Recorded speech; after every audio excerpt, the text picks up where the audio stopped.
Bismillahirrahmanirrahim.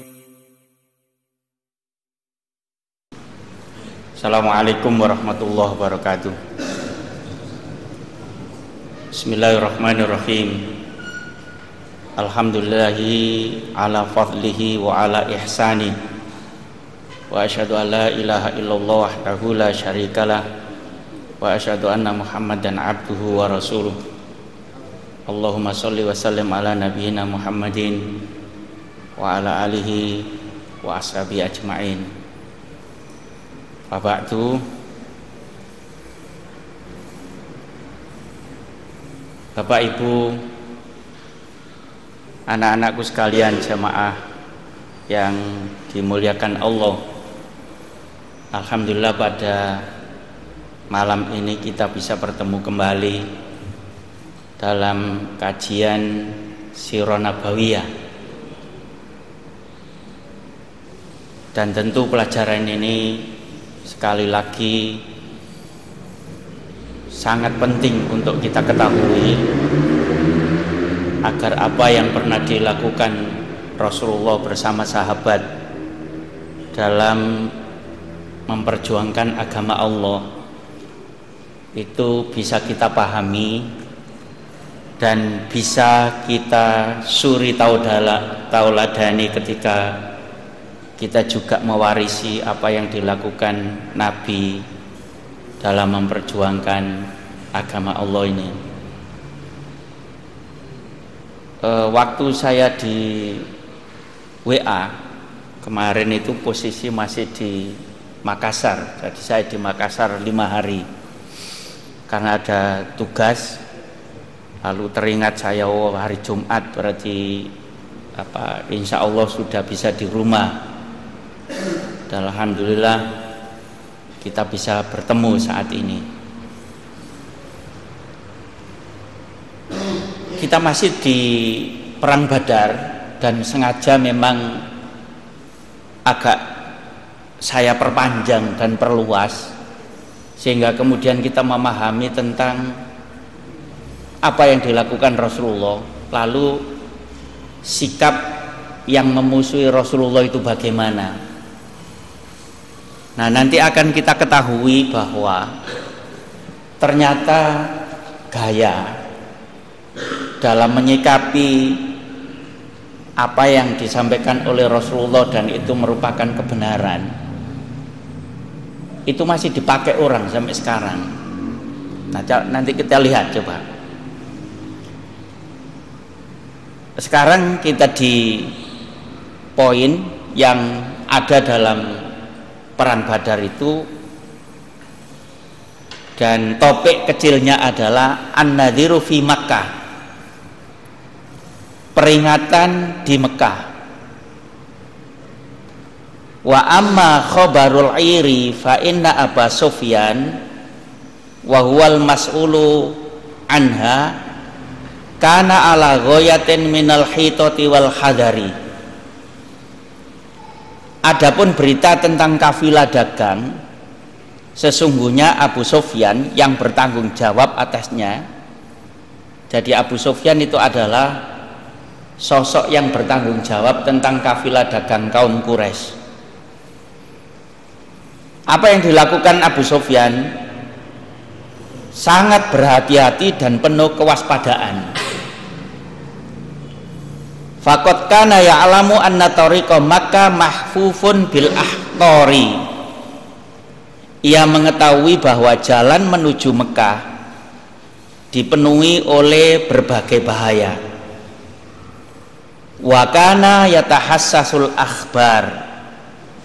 Karena itu ia terus mencari informasi. Wa yas'alu man laqiya minar rukban walam yalbath an naqalat ilaihi istikhbaratihi bi anna Muhammadan sallallahu alaihi wasallam qad istamfara ashabahu liyuqi'a bil iri. Menanyakan kepada siapapun yang ditemuinya di perjalanan. Tidak lama kemudian hasil penyelidikannya sampai kepadanya bahwa Muhammad Shallallahu Alaihi Wasallam telah mengerahkan para sahabatnya untuk menghadang kafilah tersebut. Di awal ketika kita bicara perang Badar, itu tidak ada instruksi dari Rasulullah kalau keberangkatannya itu dalam rangka perang. Dan ini saya ulang kembali, sehingga kemudian banyak para sahabat yang tidak ikut karena dianggap ini bukan untuk perang, sehingga kemudian berlaku sukarela. Yang mau ikut silakan, yang tidak ikut pun tidak apa-apa.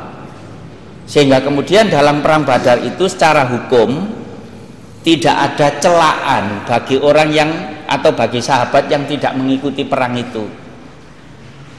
Jadi tidak kemudian berlaku ayat kenapa Anda duduk-duduk saja sementara Rasulullah keluar untuk berperang. Tidak ada celaan itu, karena memang awal tujuannya tidak perang. Nah, Abu Sufyan sebagai sosok sentral dan penanggung jawab utama dalam kafilah dagang itu selalu mencari informasi apakah perjalanan perdagangan itu aman atau tidak, lalu mengirim intelijennya untuk mengawasi itu. Bahkan ketika dalam perjalanan siapapun yang lewat itu ditanyai apakah ada informasi ini dan itu, lalu mendengarlah bahwa memang Muhammad Shallallahu Alaihi Wasallam dan para sahabat itu sudah menghadang kafilah dagang itu. Wahina idin istajaro Abu Sufyan Dhamdham bin Amr al-Ghifari ila Makkah. Maka Abu Sufyan segera menyewa Dhamdham bin Amr al-Ghifari untuk berangkat ke Mekah. Dan Dhamdham al-Ghifari ini nanti melakukan framing. Nanti kita ketahui gimana caranya orang membuat framing sebenarnya masalah itu tidak bermasalah tapi menjadi masalah. Dan sekarang kan banyak, nanti kita bicarakan masalah itu. Ternyata gaya-gaya seperti itu sudah pernah dilakukan oleh orang terdahulu, bukan hal baru. Nanti kita lihat.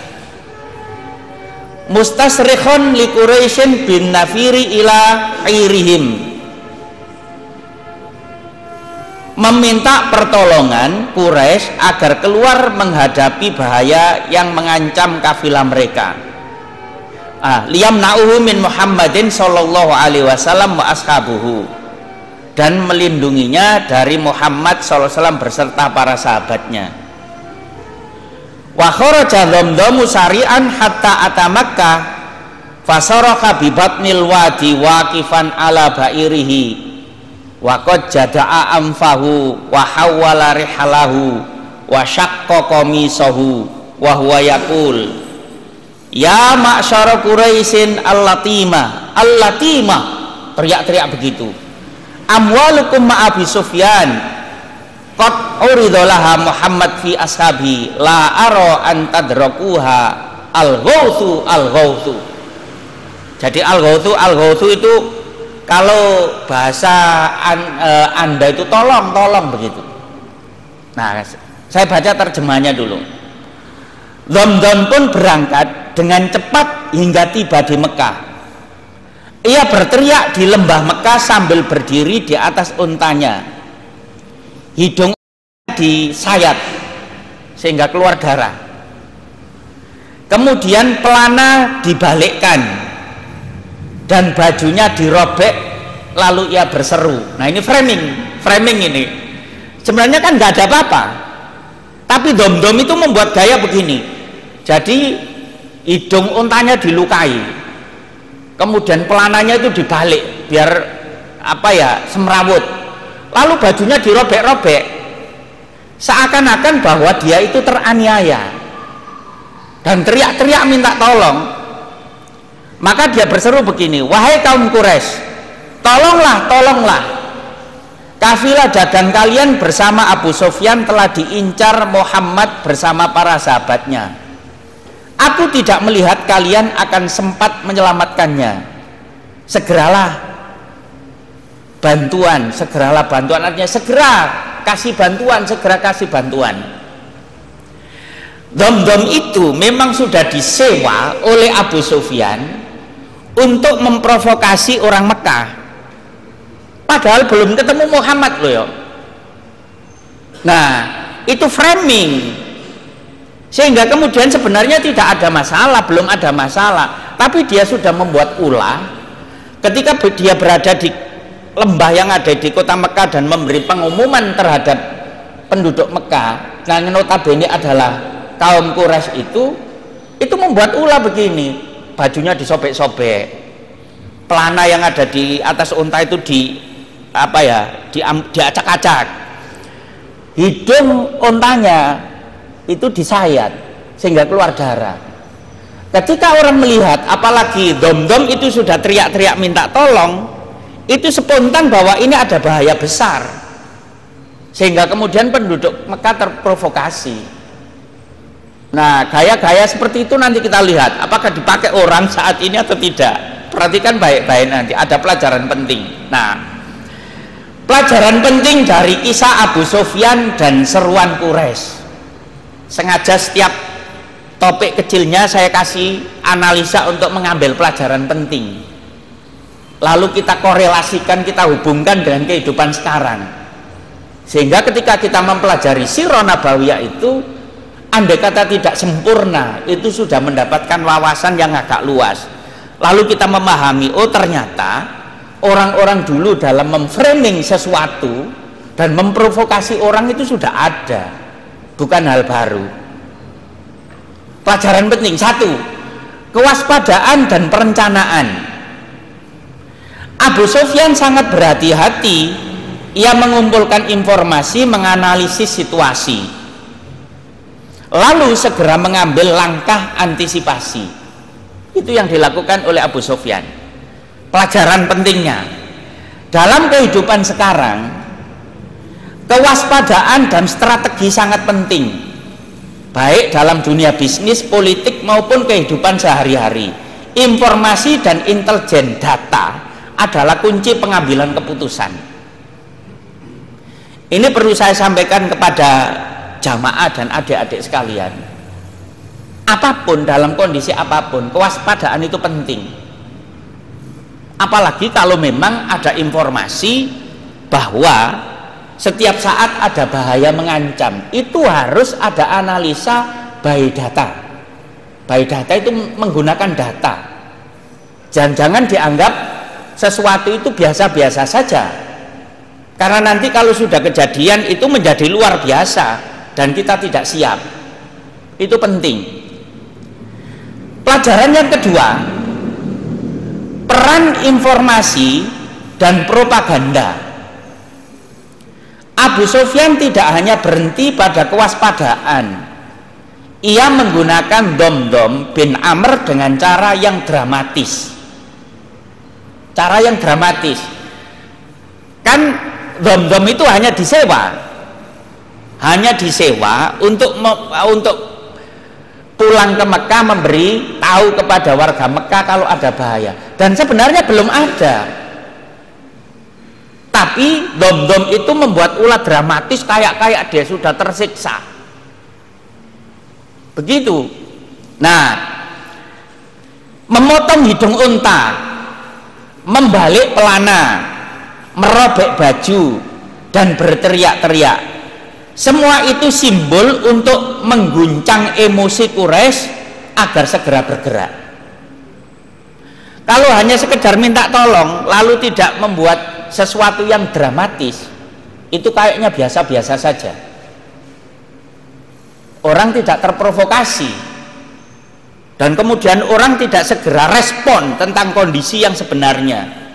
Tapi lihat Dom-dom, sekali lagi saya ulang, pelananya loh dibalik. Pelana itu yang dipakai untuk naik di punggung unta itu dibalik, sehingga orang akan membuat kesan bahwa oh berarti Dom-dom tadinya itu sudah ada perlakuan tidak baik terhadap dia, dan bisa jadi tadinya itu sudah ada senjata tajam yang mengancam Dom-dom. tapi tidak kena. Buktinya mengenai hidung ontanya. Oh, tadi mungkin dom-dom itu sudah ditarik, terbukti bajunya sobek-sobek, kemudian pelanannya sudah terbalik sehingga tadinya itu dia sempat jatuh macam-macam. Coba.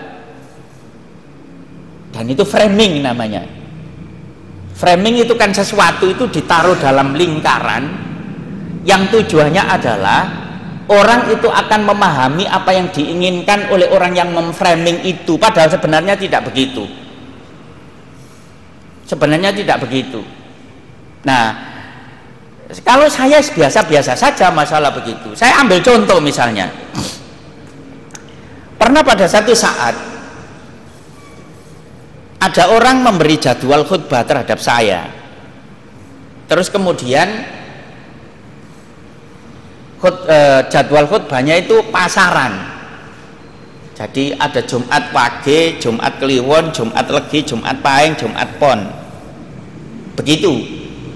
Saya sampaikan, kalau seperti itu saya tidak bisa. Seyogyanya dibuat tahunan, lalu nanti saya memilih dari sekian itu saya satu tahunnya bisa berapa kali. Bisa berapa kali. Nah, saya tunjukkan. Jika begitu kan saya harus konsisten, misalnya saya Jumat Pahing, berarti Pahing terus. Nah, belum tentu saya bisa. Kemudian saya bilang bahwa sistem itu menurut saya sudah tidak bagus karena tidak bisa mencakup banyak khotib. Nanti kan berarti selama-lamanya 5-5 saja. Itu. Kemudian sekarang posisinya kan sudah ada orangnya semua, sehingga kalau saya masuk berarti harus ada orang yang usir, dan itu tidak bagus. Nah, berarti saya akan menyatakan tidak bisa. Tapi disampaikan kepada masyarakat itu saya tidak mau khutbah. Coba bayangkan, beda antara tidak bisa dengan tidak mau.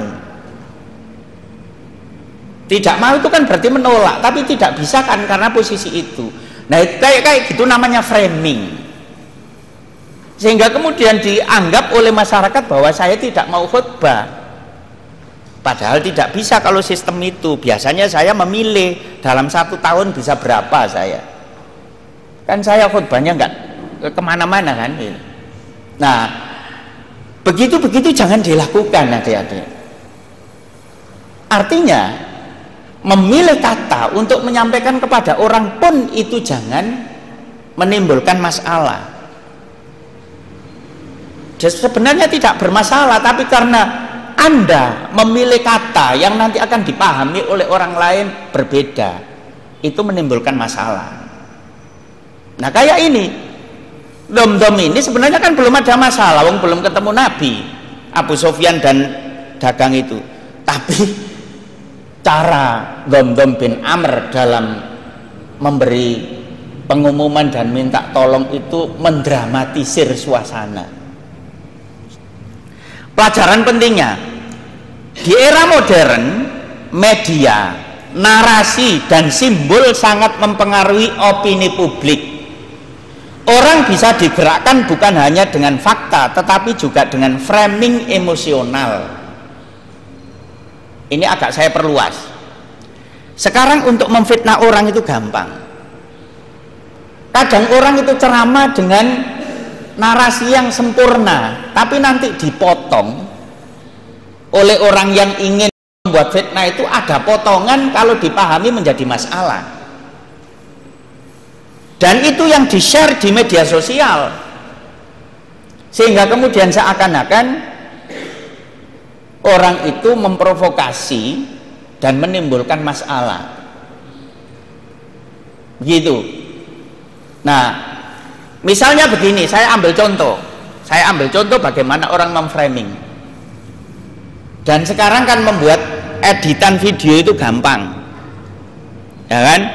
Misal saya begini, saya ngomong masalah, misalnya ada binatang di situ, kemudian di video kayak ini, terus saya bilang pukul saja, begitu. Nah, kalau di framing kata-kata saya pukul saja itu dipotong, lalu di hadapan saya itu anak-anak ini pukul saja begitu, padahal saya pukul saja itu maksudnya adalah binatang tadi. Tapi binatang yang itu menjadi tujuan saya untuk memberi instruksi dipukul itu tidak ditunjukkan, tapi yang ditunjukkan adalah foto anak-anak ini. Lalu di media itu bawahnya ditulisi Ustadz ceramah marah-marah menyuruh anak-anak untuk dipukul, padahal binatang yang tadi nggak ditunjukkan. Itu loh namanya framing, itu begitu. Framing itu begitu. Sehingga sebenarnya yang saya maksud, saya memberi instruksi pukul saja biar mati misalnya begitu, itu binatang tadi. Tapi binatang itu tidak di video, yang di video adalah anak-anak di depan ini. Nah, lalu diedit, bawahnya ditulisi Ustadz ceramah marah-marah menyuruh orang memukul anak-anak di depannya. Masalah besar, ya kan? Loh, begitu itu sekarang sudah dipakai adik-adik, digunakan media dalam memunculkan pemahaman sehingga orang yang tadinya tidak benci itu menjadi benci.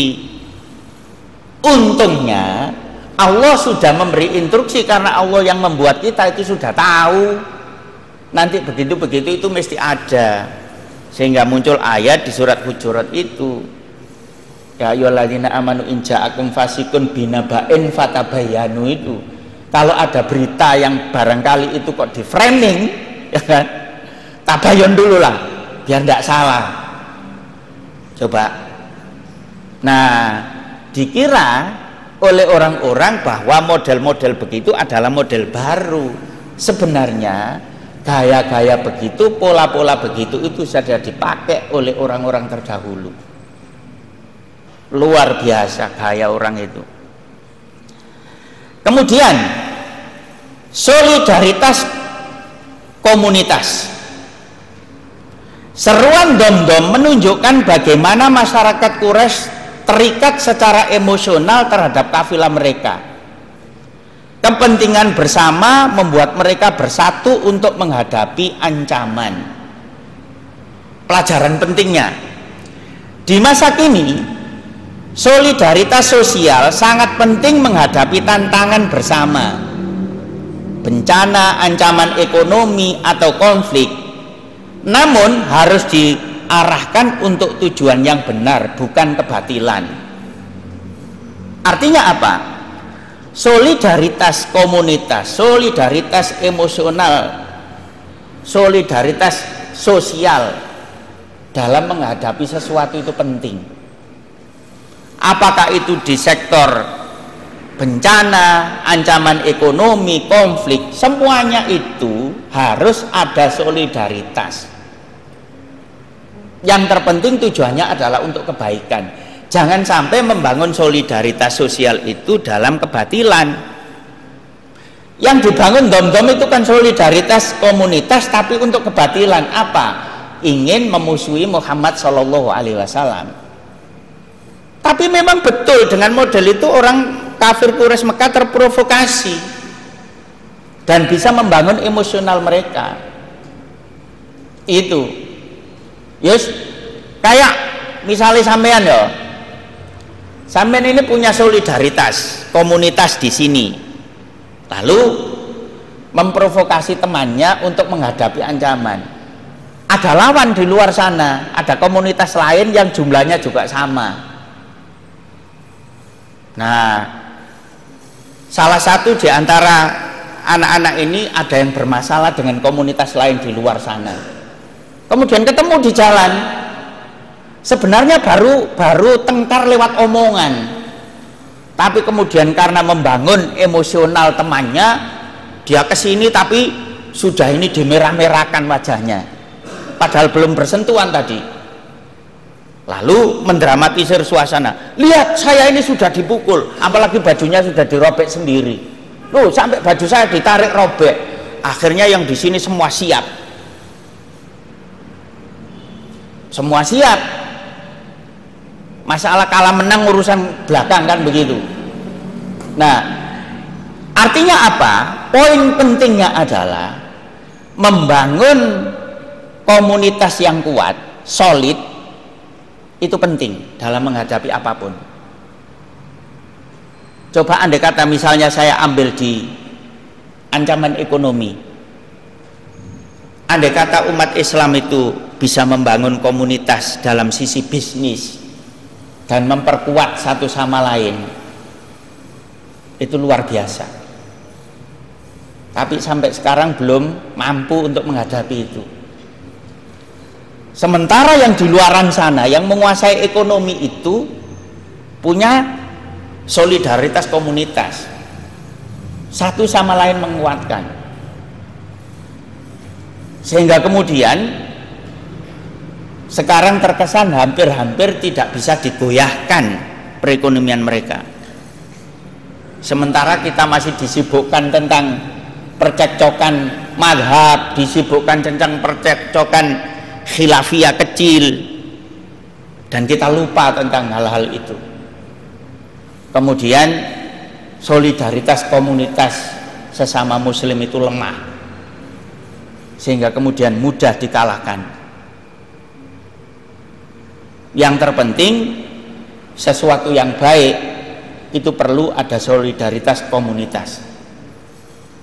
Nah, saya sering ketemu dengan teman-teman komunitas dagang atau disebut saudagar muslim itu, sering melakukan pertemuan untuk bagaimana di sektor ekonomi itu mereka mempunyai kekuatan yang luar biasa dan saling membantu. Kadang kita lupa bahwa saling membantu itu dikira nanti hasilnya tidak maksimal, tidak menguasai. Sementara itu adalah sebagai persyaratan Allah menurunkan keberkahan terhadap bisnisnya itu tadi. Nah, kita masih belum kuat dalam masalah itu. Begitu. Yang keempat, kebenaran versi kepentingan duniawi. Bagi Quraisy, kafilah dagang adalah harta yang harus dilindungi, sekalipun dengan mengorbankan perang. Sementara bagi Rasulullah Shallallahu Alaihi Wasallam dan kaum muslimin, perjuangan mereka bukan sekadar harta, tetapi penegakan kebenaran. Apa hubungannya Rasulullah menghadang kafilah dagang Quraisy dengan penegakan kebenaran? Apakah kemudian Rasulullah itu melarang orang kafir Quraisy berdagang? Tidak. Harus dipahami, dan ini sering sudah kita sampaikan sejak awal, bahwa Rasulullah ingin mengambil kembali apa yang dulu dirampas oleh orang kafir Quraisy di Mekah. Tidak berarti kemudian Rasulullah ini mematikan tentang apa yang dilakukan oleh orang kafir Quraisy. Itu harus dipahami.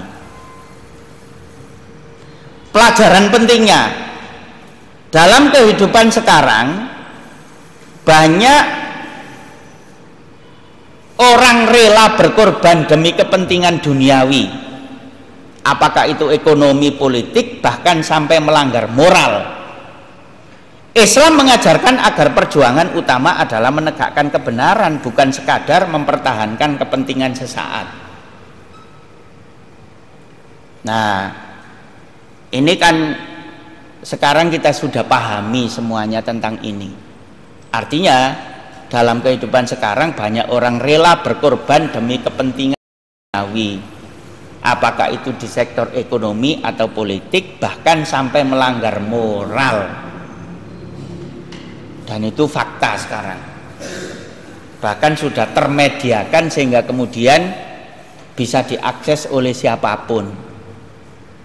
Sebenarnya kalau memang mau berkiprah di dunia politik, itu harus dibarengi moral, sehingga kemudian saat berkiprah di dunia politik itu segmentasinya adalah kalau dia itu ingin mengemban amanah yang diamanahkan oleh yang dipimpinnya, beres, dan keberkahan pasti ada di situ.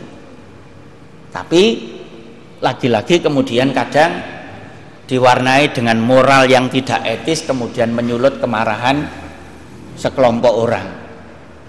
Nah, ini penting. Nah, oleh karena itu kebenaran versi kepentingan duniawi ini harus kita pahami betul. Apa yang dilakukan Rasulullah Shallallahu Alaihi Wasallam bersama sahabatnya itu adalah dalam kepentingan kebenaran, bukan dalam kepentingan duniawi. Itu penting. Lalu hubungan dengan konteks kekinian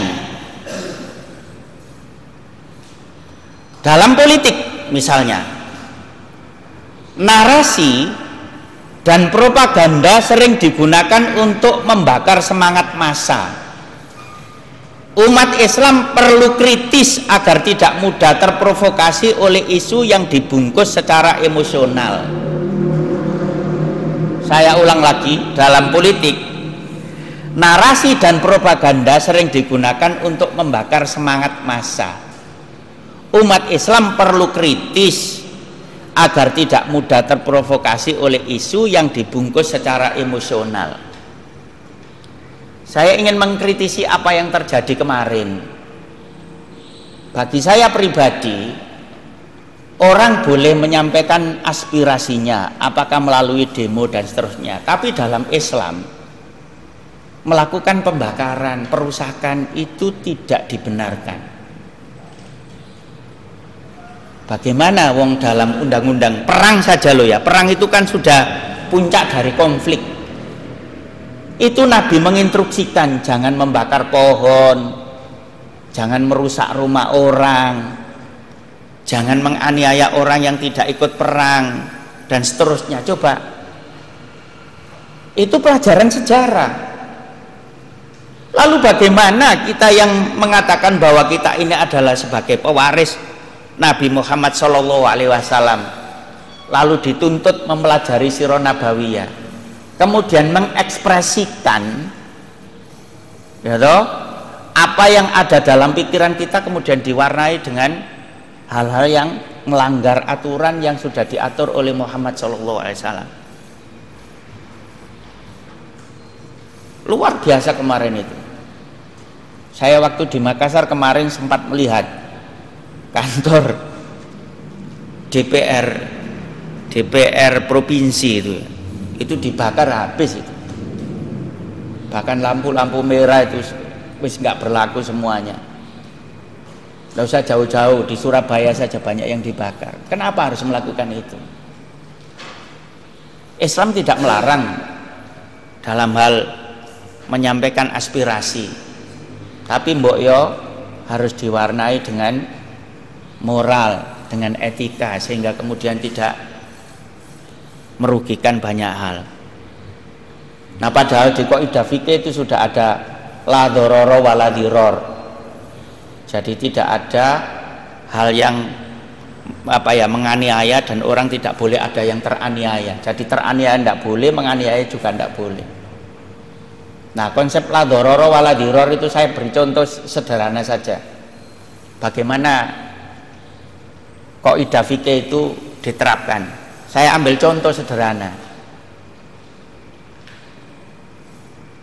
Saya parkir sepeda motor di situ, itu kemudian ada orang memarkir sepeda motor di sebelah sepeda saya. Sepeda saya ditendang, jatuh dan pecah spionnya. Kaidah ini saya tidak boleh kemudian membalas sepeda motornya yang nendang sepeda motor saya tadi tak tendang. Apa?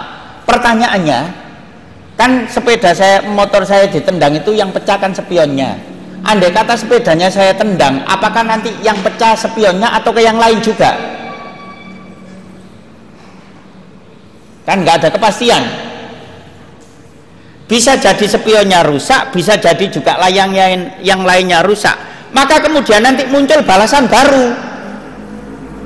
Orang tadi akan bilang begini, tadi loh sepeda sampean cuman spionnya yang pecah, sampean nendang sepeda saya, sekarang ininya pecah, sepeda saya ditendang lagi. Nah, akhirnya apa? Doror, ya toh? Ketidakbaikan itu akan berulang-ulang. Nah, seyogianya penyelesaiannya adalah tidak begitu. Kalau memang saya tidak ikhlas, ya langsung saya harus mengklaim, gantilah spionnya karena sudah pecah. Saya tidak boleh nendang sepeda motornya, karena pertanyaannya apakah nanti pecahnya sama atau tidak. Sama dengan begini hukumnya. Ada salah satu dari adik itu memukul pakai penggaris jarinya temannya, lalu retak. Kok idala dororo wala diror, sampai ndak boleh membalas. Wes ini jarimu tak pukul. Pertanyaannya, apakah retaknya nanti bisa sama?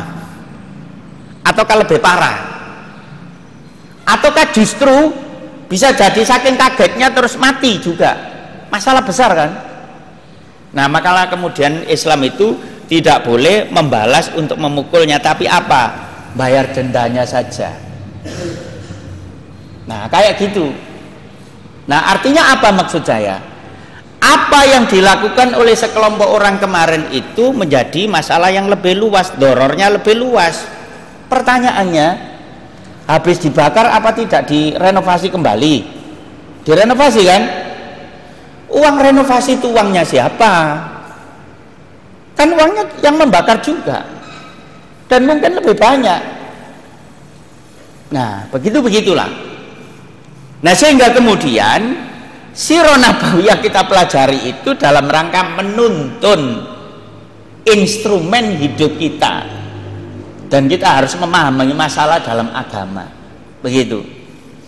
Dalam ekonomi, materi kekiniannya, perlindungan aset dan keamanan bisnis adalah hal yang penting, tetapi jangan sampai mengalahkan prinsip kejujuran, keadilan, dan etika. Saya ulang kembali, perlindungan aset dan keamanan bisnis adalah hal penting, tetapi jangan sampai mengalahkan prinsip kejujuran, keadilan, dan etika. Artinya apa? Kita boleh mempertahankan bisnis kita, dan itu penting, tapi harus dibangun atas dasar prinsip kejujuran, keadilan, dan etika. Tidak boleh kita ini melindungi aset kita, keamanan bisnis kita, tapi dalam cara melindungi dan menjaga keamanan bisnis itu diwarnai ketidakjujuran, diwarnai tidak punya etika. Jangan. Harus ada etikanya. Ketiga, dalam dakwah dan kehidupan sosial, bagaimana? Perlu ada keseimbangan antara informasi yang benar dan cara penyampaian yang menyentuh hati. Dakwah tidak cukup dengan fakta, tapi juga harus bisa menggerakkan perasaan dan solidaritas umat. Ini penting, adik-adik. Jadi dalam dakwah dan kehidupan sosial dari pelajaran yang kita pelajari tadi itu perlu ada keseimbangan antara informasi yang benar dan cara penyampaian yang menyentuh hati. Bagaimana caranya? Sehingga kemudian apa yang kita dakwakan itu bisa diterima. Dakwah tidak cukup dengan fakta, tapi juga harus bisa menggerakkan perasaan dan solidaritas umat. Gimana caranya umat itu bisa solid, bisa menerima dan seterusnya. Sehingga kemudian faktanya begini, jangan begitu. Harus juga menyentuh perasaan hati. Sehingga di dalam dakwah itu perlu fleksibilitas. Dan terakhir saya pesan kepada semuanya, dalam masalah dakwah dahulukan fikih sosial, jangan didahulukan fikih halal haram, dahulukan fikih sosial. Saya ambil contoh begini, sampean ketemu orang ngerokok di pinggir jalan, kalau mau mendakwai itu jangan bilang gini, Pak rokok haram, buang, jangan. Dahulukan fikih sosial. Apa? Komunikasi dengan baik. Sudah berapa tahun sampean merokok, Pak? Tidak pernah ada gini-gini. Begitu. Sehingga kemudian menyentuh hatinya, nanti berpikir, andai kata tidak bisa meninggalkan rokok saat itu, ya nanti dia berpikir begitu caranya. Nah, itulah cara berdakwah. Sekali lagi catat, kalau dakwah dahulukan fikih sosial, jangan mendahulukan fikih halal haram. Sudah sampai di sini karena sudah adzan, mudah-mudahan bisa dipahami dan bisa dimengerti, dan mudah-mudahan kita diberi oleh Allah umur panjang sampai bisa menyelesaikan Sirah Nabawiyah. Kita mohon kepada Allah semoga amal soleh kita diterima oleh Allah dan segala kesalahan kita diampuni oleh Allah Subhanahu wa taala. Kurang lebihnya mohon dimaafkan. Billahi taufik wal hidayah. Wassalamualaikum warahmatullahi wabarakatuh.